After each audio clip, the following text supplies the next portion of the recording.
Hey John, you vain, skinny bastard. Virtual high five. That doesn't work so much, does it? That's not a great thing.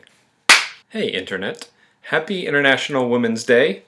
Ladies, you rock. So recently, two bands that I enjoy, the Decemberists and Purity Ring, came out with new albums which have been met with mixed critical receptions. The Decemberists are getting old, they say. Purity Ring went mainstream or pop. Gone are the days of them making brilliant music. They've, to a certain degree, sold out. It is an interesting accusation to level, one that is never quite as straightforward as it seems, and one that is almost always entirely subjective, and thus the critic can produce photocopies of checks from record companies that say in their subject line, "for selling out." How did they sell out? Purity Ring still sounds like Purity Ring, and the Decemberists are certainly still the Decemberists. I'm not sure there's another band out there that would use the words prevaricate or eidolon so prominently in their songs.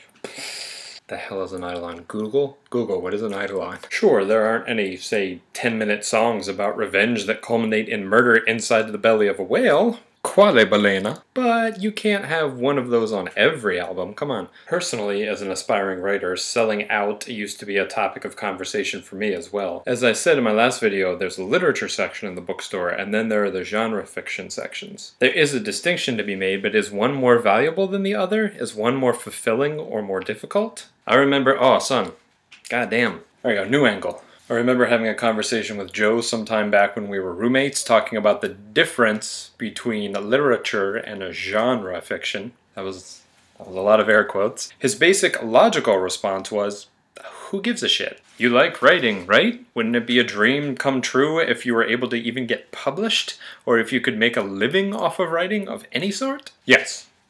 Yes, it would be. All art.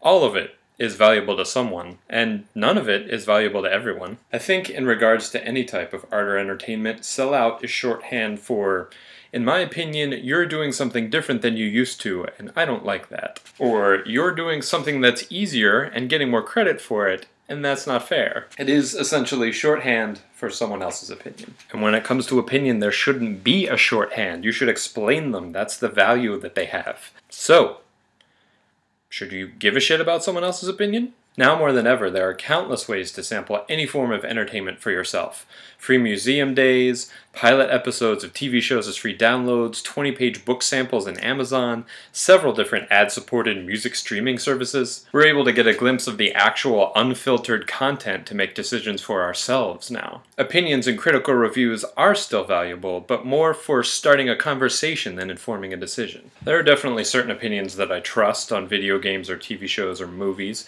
but if something looks interesting to me, I won't be dissuaded from checking it out. And you shouldn't be either. Consume whatever art you want, and by all means, create whatever art you want. That's what I came to say this week. The snow is melting all over the place outside, so I am going to go take a walk. Thanks for watching all. Until next week, pace fuori.